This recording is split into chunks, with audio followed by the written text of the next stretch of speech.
Alamak, PKP lagi. Dah nak buat apa?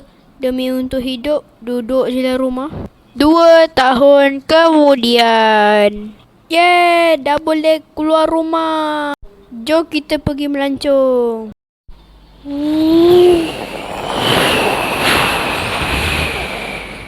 Akhirnya, dah sampai pun. Aku perasa macam ada benda lah. Ha? Manusia. Alamak. Jaga Sophie. Hospital.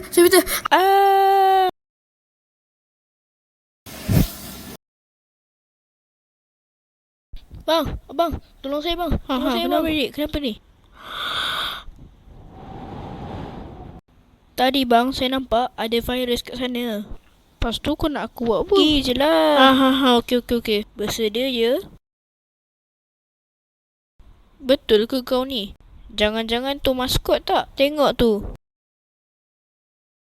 Hai. Cepat duduk. Okey.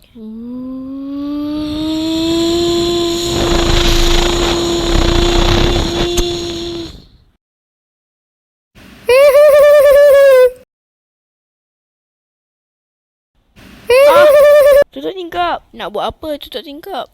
Bukan dia boleh masuk pun. Dah hilang. Hai. Syum.